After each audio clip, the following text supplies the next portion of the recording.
Good morning, everyone, and a very warm welcome to day 8 of the Gyan program. I hope you all had a wonderful start of the day. Over the past few days, we have explored so many fascinating aspects of food innovation, nutrition, and sustainability. Each session has added a new layer to our understanding of how science and creativity come together to shape the future of food. Yesterday's sessions were especially insightful. We began with the lecture on bioprinting as a food production technique, where we explored how 3D printing is opening new horizons in creating customized, safe, and sustainable food structures. The second lecture, Unlocking the Power of Millets and Millet based Products, reminded us of the immense potential of millets in ensuring food and nutritional security, particularly in changing climatic conditions. We concluded with natural sweeteners, food security aspects, sustainability, and health impacts, where we learned about healthier alternatives to refined sugar and their importance in promoting sustainable diets. Today we have another exciting lineup of lectures and discussions. Our first lecture will be on eating competence, food consumption and health outcomes, and overview, which will help us understand how our attitudes and behavior toward food can shape overall health and well-being. The second lecture will focus on vending machines, food safety and quality assessment focused on food handlers and the variables involved in the industry, giving us insights into the safety and quality aspects of automated food distribution systems. Later in the day, we will have a tutorial session titled Classroom Discussion on the Best Ways to Achieve Better Nutrition and Better Taste in Agreement with Safety Standards in a Sustainable World. This will be an open and interactive discussion for everyone to share their ideas, and as you all know, we will be concluding the day with the assessment exam. So without taking any more time, let's begin our first lecture for the day. Please join me in warmly welcoming Dr. Antonio Rapso once again, who will be speaking on eating competence, food consumption and health outcomes and overview. Sir, we are delighted to have you with us once again. Welcome, sir.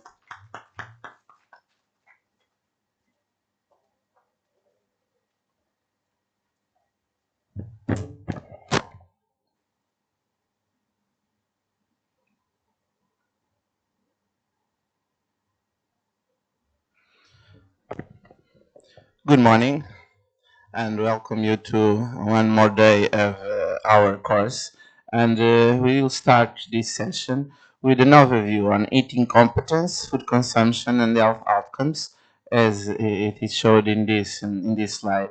And first of all, we'll see and we'll discuss about what is eating competence and what is being eating competent regarding our daily attitudes and behaviors regarding what we take in all meals and during all the day.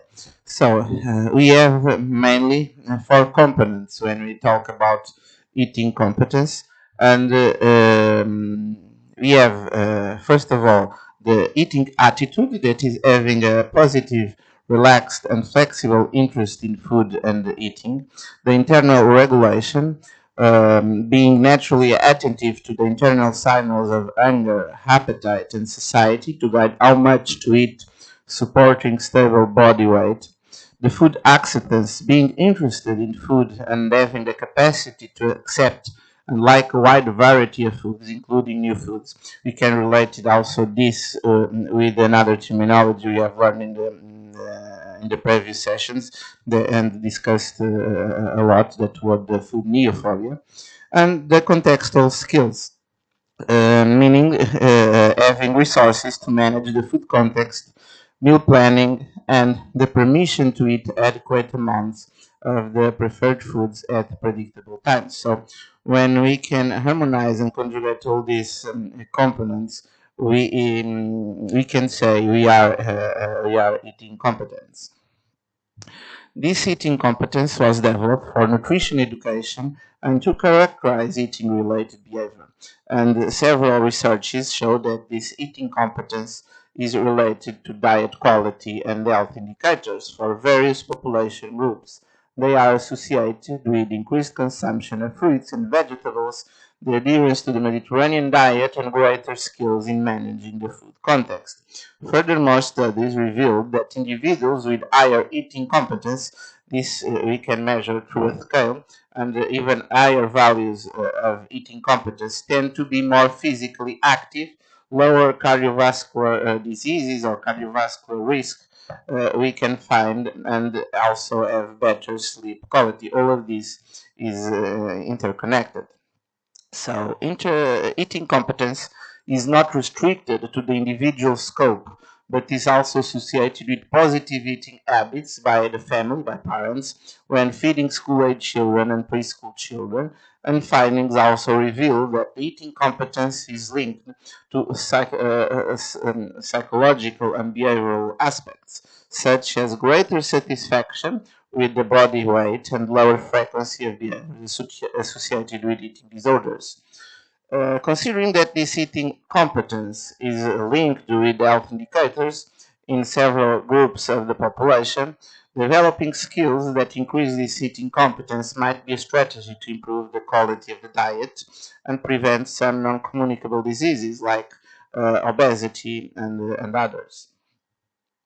Eating attitude, one of the components of eating competence. Eating attitude involves the beliefs, thoughts, and feelings that lead to behaviors that affect how individuals relate to food and influence food choices and consequently health. The construction of eating attitude starts in childhood and is an aspect of great relevance of health promotion. So, according to the concept of eating competence, the ideal eating attitude refers to being positive about food and eating, that is, enjoying eating and feeling comfortable about it, as well as having an interest in food and showing self confidence and tranquility concerning the food choices. Eating competent individuals usually tend to have less body disaffection and less expression of weight control, as well as lower psychosocial characteristics related to disordered eating, fewer food dislikes, and greater food acceptance. So, by seeing this, we can also relate the status of being more neophilic or less neophilic with eating competence. So, people that are more neophilic, we can assume they also can be more eating competent than the others that are more neophobic. As eating competence increased, decreases were observed in the tendency towards bulimic thoughts, drive for teethness, and body disaffection. Regarding eating attitude, this component was inversely associated with restraining eating, body disaffection, and desire being thin. Food accidents. I think we have started to discuss this and the importance of organoleptic characteristics regarding to food, and not only the organoleptic, but all that make a kind of food being accepted or not so well accepted or not for a population, for the person. And the sensory characteristics, of course, especially taste, are one of the most determinant and most important factors we can relate to food intake. However, and according to the eating competence concept, enjoyment and pleasure are important motivators of these food choices, food selection. So, food acceptance, in addition to being associated with economic, environment, social, and cultural factors, is a determinant of food variety. It is well known that dietary variety contributes to more complete and healthy nutrition, as no single food can provide all the nutrients that we need. A study of adults demonstrated that dairy variety was strongly associated with better nutritional adequacy. That is, I think, expectable. And food accents highlights attitudes and behaviors such as feeling calm in the presence of new and unfamiliar foods, feeling comfortable about food preferences, including foods with sugar, salt, fat, and other ingredients recognized as unhealthy, being able to make food choices, accepting or refusing this food that is offered without any kind of constraints, having the ability to eat foods that you don't like very much if the situation demands it, and demonstrate curiosity about food with an inclination to try new foods and eventually include new options in the food repertoire. Thus, this component of eating competence seems to be an important aspect of eating behavior for health promotion. And of course, all of this you can think how important is also to evaluate how eating competent can be the individuals of one population to see also their availability or how they are available to try new foods. Then another component is the internal regulation, and this component is related to identify the physical signs of hunger, appetite, and satiety, which will guide the amount of food to be eaten to contribute to natural maintenance of healthy and stable body weight. So people with better internal regulation usually tend to have more regular meals as they are naturally aware of the signs of hunger and can maintain a predictable rhythm of meals.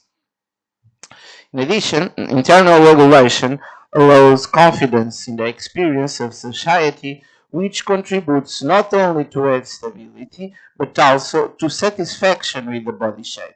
Internal regulation is part of the central idea of intuitive eating and is also highlighted in mindful eating as the improvement in awareness of internal and external experiences allows to individual to make more rational and less impulsive choices. This internal regulation was linked to body mass index, body size perception, and food consumption, and the absence of internal regulation is linked to inability to recognize sensations related to anger, satiety, as well as bulimic thoughts and feelings of uncomfortable anger. The contextual skills, the other component of eating competence. This is linked to the ability to manage the food context. And what is this? It is the develop of food shopping strategies, plan meals, have cooking skills that enable food autonomy and manage the time dedicated to preparing and consuming meals. Food preparation skills have been positively associated with diet variety, increasing diet quality.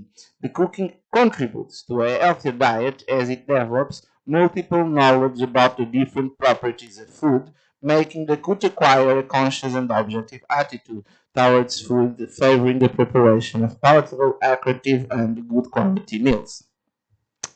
To minimize the replacement of fresh foods and regional culinary preparations by industrialized and ready-to-eat products, food systems should aim to preserve food cultures, encouraging the development of culinary skills to favor the consumption of artisanal and homemade meals. And this is very, very relevant in most of our modern and industrial societies. This is a very important point. So we have here a study, an American survey that interviewed 674 men and 946 women with age ranges between 18 and 23 and showed that those who reported more frequent preparation of their meals consumed amounts of fat, fruits, vegetables, whole grains, and calcium closer to the dietary goals. In a recent Brazilian study, show that the parents with autonomy and confidence in their cooking skills provide their children with a diet with fewer artificial and ultra-processed foods, indicating in this sense the importance of managing the food context in promoting the individual's and family's nutritional health. The weakness of the transmission of cooking skills between generations, we see that it favors the consumption of industrialized and unhealthy foods. So we have exactly the opposite. And developing contextual skills allows the understanding that dealing with the food context is not a waste of time. On the contrary, it is an essential activity for life and for the promotion and maintenance of health, which can become a source of pleasure too. Contextual skills are directly associated with the habit of planning meals using all food groups, as we have learned already in the first sessions, and nutrition facts, labels, as well as preparing meals and eating at home more frequently. The inventory, the eating competence inventory. This can be evaluated using a kind of scale and inventory that is called the Sacher Eating Competence Inventory, a tool consisting of a 16-item self-administrated questionnaire that assesses the overall eating competence and its four components we have just learned about them. So the items are answered with options always, often, sometimes, rarely, and never. The score is obtained by the sum of the answers, as we can find here, and it can range from 0 to 48. And the cutoff for the definition of eating competence is 32 and above. So we should have at least this classification of 32 between 0 to 48. And the higher the score we obtain, of course, the higher eating competence we have. This concept of eating competence has been assessed in several countries and is associated with health indicators such as the food consumption, the maintenance of body weight, the occurrence of diseases, and factors related with other health aspects too, such as the sleep quality, physical activity, stress management, and behaviors linked to eating disorders. What can we conclude from this? The rising prevalence of diseases linked to food and nutrition highlights the need to read in one's perspective on food and its impact on health and well-being, considering not only the nutrients and food combinations, but also the behavioral dimensions of eating practices. So making food choices is a common and expected part of daily life, and it is an essential factor in everyone's life, and of course it will be its connection with everyone's health, everyone's quality of life. Recent reports published by the FAO and the World Health Organization include healthy nutritional recommendations that take into account attitudes and behaviors that are in accordance with the behavioral model proposed by Sacher. It means the eating competence inventory. In addition, the investigators, the researchers in this field of eating behavior, emphasize the need to better understand attitudes toward food and eating in the general public by employing validated instruments to achieve this. So, considering that eating competence has been associated with diet quality and health outcomes, developing skills that increase this eating competence might be an interesting strategy to improve nutritional health and prevent obesity and, of course, other chronic diseases, non-communicable diseases. The complexity of food choices has been examined on many fronts. And these fronts we can describe as social, behavioral, biological sciences, representing a great challenge for applying a unique and sample theoretical model. So multiple perspectives are suggested, as no single theory can clearly explain food decision making. What is behind our decision to opt for one food and not for the other? So further studies are necessary to evaluate eating competence among different population groups and identify factors that might affect it, to stimulate policies and actions to improve this eating competence among the whole population groups. So, let me know your opinion about this concept, and any questions you have, we can discuss it now. Thank you very much.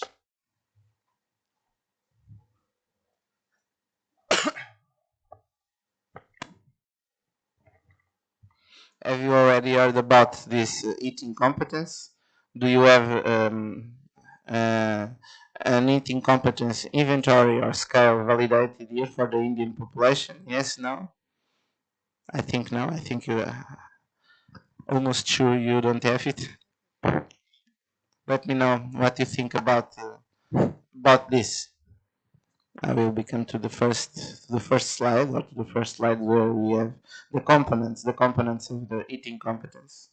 Good morning, sir. Good morning. Like eating competence, I'm hearing it for first time. Yes. But like I want to ask if it is about eating attitude, food acceptance, and trust and all, then won't it include unhealthy food also? Yes, in some way, yes. This is the sum of all these components. Of course, we must be the food acceptance. It is not only healthy foods. We can include, of course, the question here is the portions, is the frequency.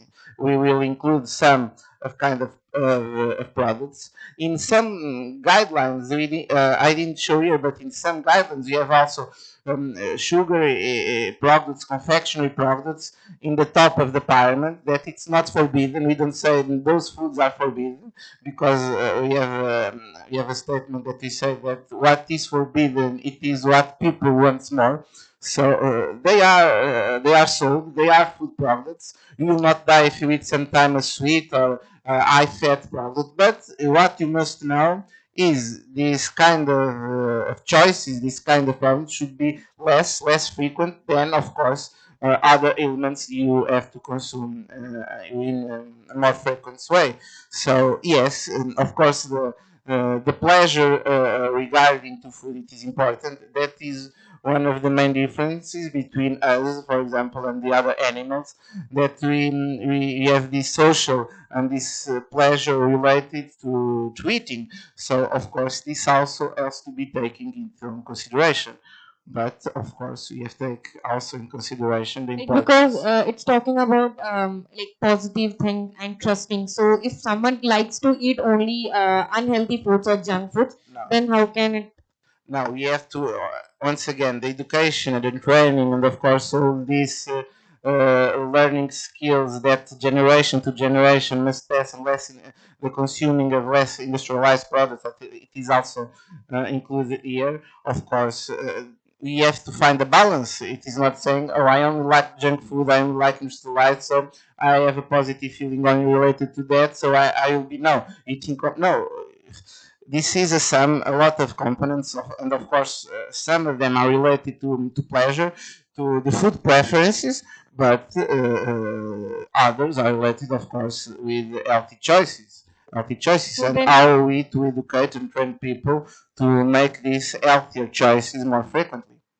why this concept of eating competence? We can say them like we have to knowledge people and we have to like aware people about them. Then why this concept of eating competence? Because this concept will relate all of these components. It is not only for one side, it is not only what we learn on the dietary guidelines on food education, it is also the psychological and this internal regulation, what is behind our motivations to make this kind of choice. It is our how to learn, and this is different from people to people. It is different the reasons of you to make one choice from your colleague, from me, from another people. What is behind? What are the internal regulations? And then the context of skills, of course, this is also very important, as I showed in these two studies in Brazil and the United States. This will make all the difference at the time of having a more competent or less competent individual, and this will contribute. This is related with higher health impacts, positive health impacts on people's life. Thank you, sir. Thank you very much. Good morning, sir. Good morning. So my question is that eating competence have any food interaction with people with anorexia nervosa? If eating competence as any kind of interaction या फिर interrelate with people with anorexia nervosa any kind eating of disorder interaction.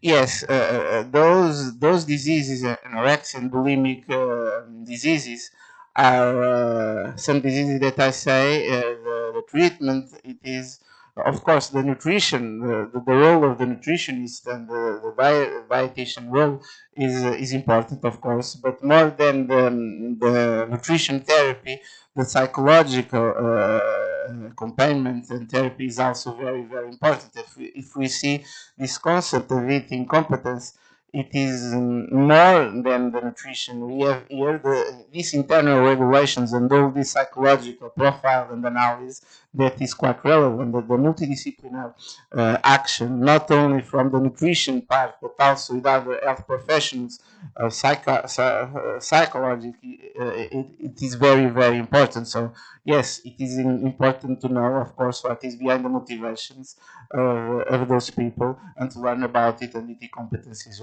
is related. Yes. Thank you very much. Thank you sir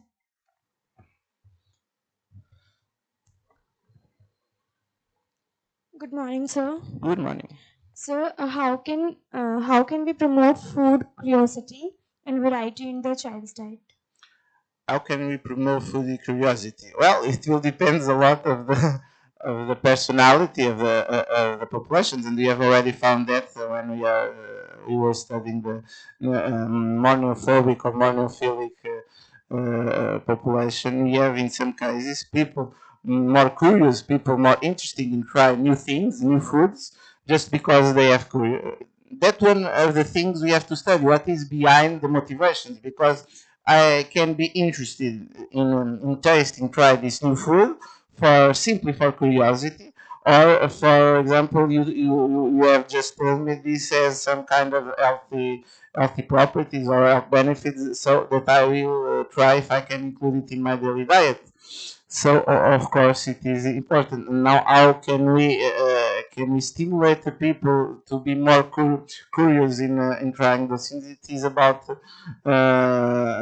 about training sessions. It is about motivate them. But more important than all, since very early in their lives, children, that the role of the school, of the educators, of the parents are very important to make the children be open to try, at least try all kinds of foods. So that is the most important in my opinion. Okay, sir. Thank you, sir. Thank you very much for your question. Good morning, sir. Good morning. So, sir, my question is, can traditional cooking practices affect eating competence and their food quality? Yes, for sure, and that is one point that we want to make it clear: the importance of the transmission of cooking practices and the tradition from generation to generation, and this is related also with higher indexes of eating competence. And when we have the consumption of more ultra-processed foods, more industrialized foods, these values decrease. So yes, of course, it is well related. Yes, as I shown, I think in the study. Yes, yes, yes. Thank you, Very sir. well related. Thank you. Thank you, sir.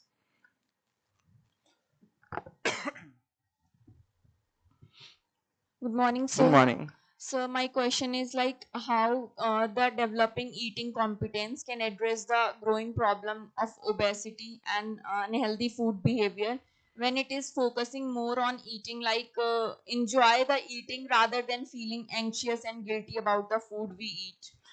Yes, because in theory, here we are relating all of these aspects, the enjoyable of the foods, but also the consumption of the foods in the adequate portions and with respect and respecting what is concerned to the dietary guidelines. So this is a kind of to learn people to have pleasure and enjoy, and also the cooking process, the foods, to eating less industrialized, less ultra-processed foods, and pass they acknowledge about the cuisine processing to the next generations, and with this, we can achieve that goal. Okay. Thank you, sir. Thank you.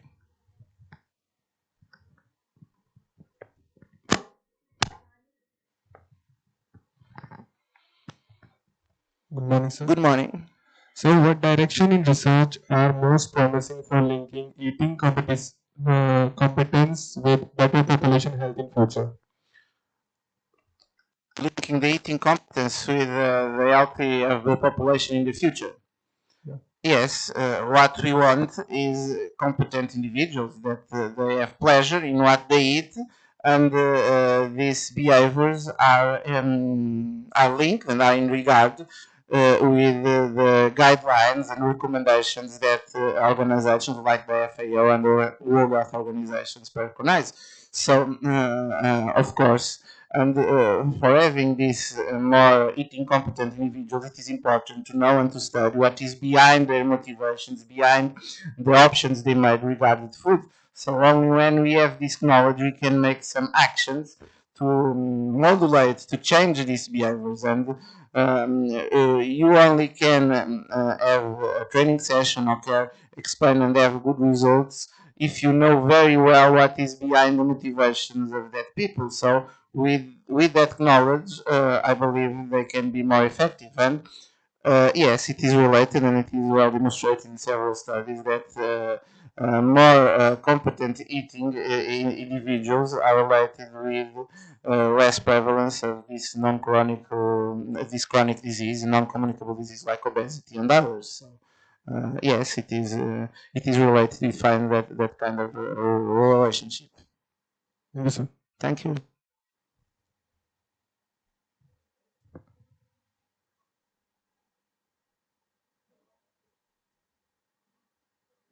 The micro is not working. Good morning, sir. Good morning. My question is this eating competence model that you mentioned, and you suggested that SATUS inventory. So after we administer this These questionnaires. questionnaire, and the result says that if it's less than 32 or more than 32, Yes, it was considered that we are in the presence of an eating competent individual when we have the results better than 32. And of course, even higher results, more eating competent, we can label that that population, that individual. Yes.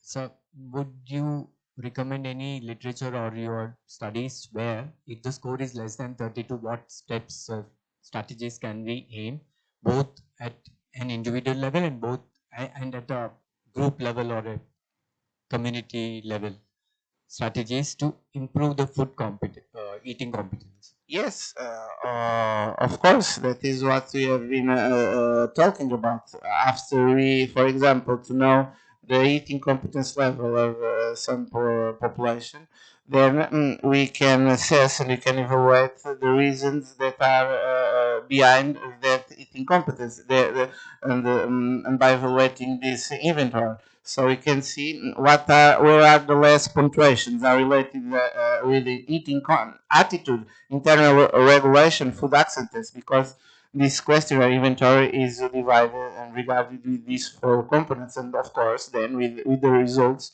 we can act in that communities. And for example, regarding if we have a population with lower index of food acceptance, we can find strategies to making food more appealing, or to make some sessions to explain how it's important to include some of these foods in their diet. So of course it is important to know these first results. You can do it, you can apply this survey as a pilot, and then of course apply after a few periods of these interventions to see how it changed or not. Yes, thank you. So one question, any place where we use this and the results of uh, any intervention If any across place where this is used, where you ask, and this has been validated in a lot of countries. If you are doing this paper, you see then a lot of countries. But for example, in Brazil, it is very well developed. In United States, and we have also in European countries that we are now starting also to develop this in Portugal. So it is interesting, and then interesting to compare the results between the countries, and to see where can we find more eating competent populations and individuals. Yes, but here if you go through this paper that is open access, you can see the more contextual widespreading of eating competence.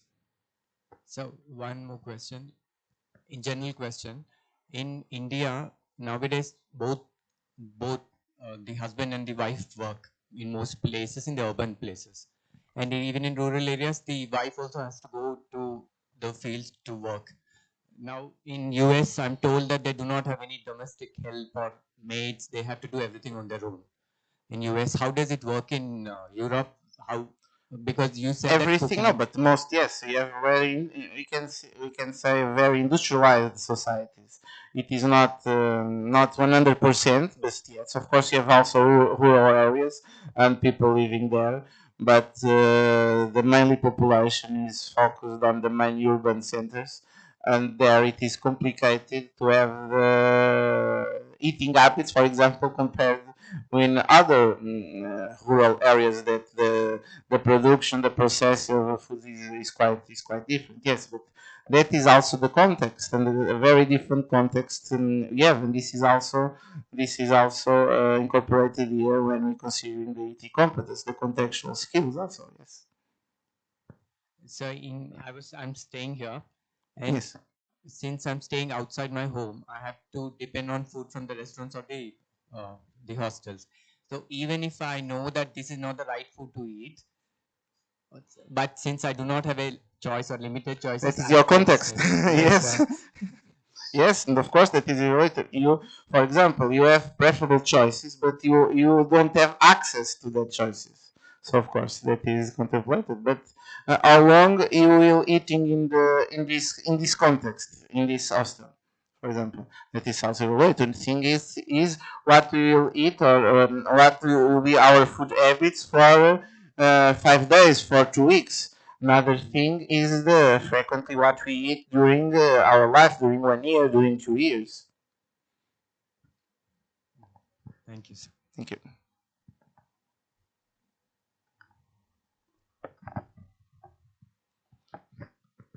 Good morning, sir. Good morning. Sir, do you think the modern diet culture has disconnected people from the From the natural, I don't understand the last part. natural eating competence? It can be, of course. This is part of our work also to not make people forget the traditionals and the importance of consume eating local products. Of course, it can be. It's not so easy because in some places, particularly in some urban places, it's very difficult to manage the lifestyles of people because they have a very intense, both men and women, lifestyle, going for work early in the morning, arrive at home late by night. So of course, to say to that people that they make to prepare their meals, locally products, and everything, it is not easy because simply they don't have time. But we must find some strategies and find some options also for these people to make healthier choices. But that will depend on the context once again. It is different, for example, when we have just one part of the couple that goes to work. For example, man goes to work and the woman can be at home and preparing and manage all these things. It is quite different in another family that both will go working early in the morning and arrive late. That they can, these two couples can live in the same place, in the same context, in the same, even in the same building, but their lives, their lifestyles is quite different and very much different to manage all these aspects related to food choices, food preparation, and of course that will have influence.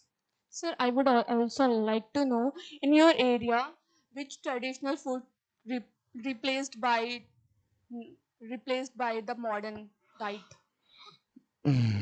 That is an interesting question, but complicated because, from my perspective, you can't substitute. Of course, the food industry, food companies are trying to make some not new foods, but adapt some traditional recipes and put them in a box that you can buy the box with that recipe, that food preparation inside, and for example, take it to the microwave, and in 5 minutes or less, you have it prepared. But then, when you see the label and all the components that are in that preparation, you might be scared because, of course, a lot of food preservatives, a lot of food additives, the total amount of salt you have there, it's totally different. If you buy the raw materials, the ingredients one by one, and prepare that recipe at home, of course, the time you have to spend on buying each natural product, each ingredient, and then the time you need to go to the kitchen and to prepare all of this is quite different. But of course, what food industry, food companies are looking for, it's to find some alternatives and also pleasant. Of course, the taste is very important. The idea is that people can buy it and in 5 minutes have that preparation. And the taste is more similar to the taste they are accustomed to. But not only the taste, then if we see the composition, the nutritional composition of that meal can be quite different. but it is what we have, and of course, food industry is also trying to develop these new strategies, new foods that people have no time. If I have no time to prepare to eat this traditional recipe, what can I do? Oh, I have this alternative that in 5 minutes, if I have no time in 5 minutes to microwave, and I have the meal. People are buying it. But the most of these options, one of the biggest problems is the total amount of salt. And not for talking of the other things, the food additives, but the quantity, the amount of salt added to these foods are very very high, and so that is one of the reasons we have not only for because we add the salt to the foods, but we are consuming more of these kind of products, more of these industrialized, processed, ultra processed foods that contain already a very high amount of sodium chloride. So that is one of the challenges we have today. How to say people to produce locally, to make their own foods, to prepare the meals, if they have no time. What can I do? Get unemployed? Not going out for work? If I don't go for work, I don't have money, I can't eat nothing. What can I do? Yes, because we have to align our recommendations and our strategies, of course, with the real life and with the real life of people. We can't say people now you can't buy more industrialized products, you can't buy more of this kind of products. You have to change your choices regarding food. But how to do it? You go to my home and you prepare. If it's that possible, okay, I will start to change, because some of these choices are not planned by the people, are alternatives that people find according to their lives, to their jobs, to their tasks they have daily in their so. It is not easy, of course. Sometimes we can be here in this room discussing all these aspects, but other thing is when we go to the real life and we have to face the people and say how to change this. And people will simply say, I have no money. I have no conditions of my life in my day to make what are you telling to me. I have not that possibility. Only possibility I have to have lunch is eating this. And it is this or nothing. So we have to find here some strategy and some solutions. And of course, some of these called industrialized food products. We have also the food industry trying to work on less harmful products with reduced content of fat, reduced content of salt. Of course, that is one of the options. That is one of the options, because the best would be people go to the markets, go to the farms, get the products, prepare the dishes, and but where is the time, the conditions to do that? If you can't make the people to opt for the best option, at least make them to make better options that they are doing at this moment. They That is earn that much of money, still they eating that kind of unhealthy food. yes, yes. That must be taken into consideration, of course. Thank you, sir. Thank you Thank so you. much. Thank you very much.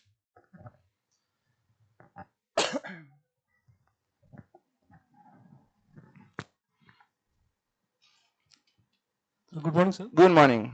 I have one question. What are the effective strategies for the health promotion that especially target the development of positive attitude in childhood and adolescence person? I understand. Sorry. The health promotion. If you can speak a little bit louder. What are the strategy for health promotion Yes. for the development of childhood and adolescence person? What are the strategies for health promotion regarding in the Adolescence and childhood. adolescence and childhood? In my point of view, today we have one very important thing, that is social media. And at my early ages and a few years ago, we had a television where all the child every children and also adolescents are seeing television and the cartoons on television, and the middle in the intervals of these cartoons, you have marketing, and also marketing related to food, and then some kind of toys addressed to these foods that they buy the food also to have the toy. So this stimulated the foods that want to buy that kind of food. Nowadays we have also, and already the children every time with the mobile phone and seeing the advertisements we have in social media, and it is important also to add on this. And besides of this, the education sessions and the training I have already discussed here, that is very very important to have on that early ages, because it is the behaviors they will modulate in those critical ages that they will adopt in the future years of their lives. Yes, it is a critical, very critical age, point of cycle, life cycle that we must act. And very important, we have a presence in the kindergartens, in the schools, to work together with the educators, with the parents, and with the children. Yes, very very very important. And the role of the social media, the role television, of the advertisements that are available to food, regarding to food, that are available to that population is very important, and it should be very well regulated as well. So yes, Thank you, sir. thank you very much for your question.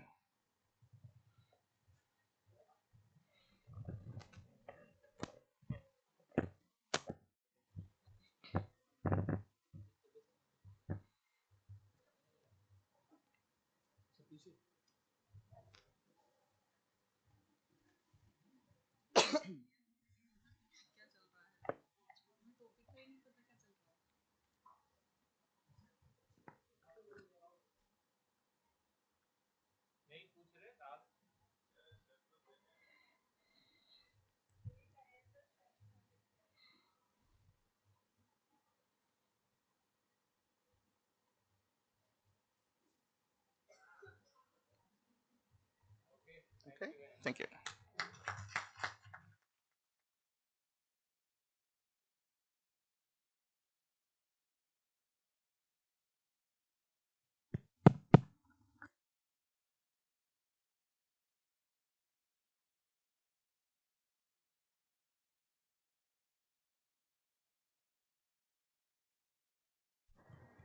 Thank you so much, sir, for such a meaningful and insightful session.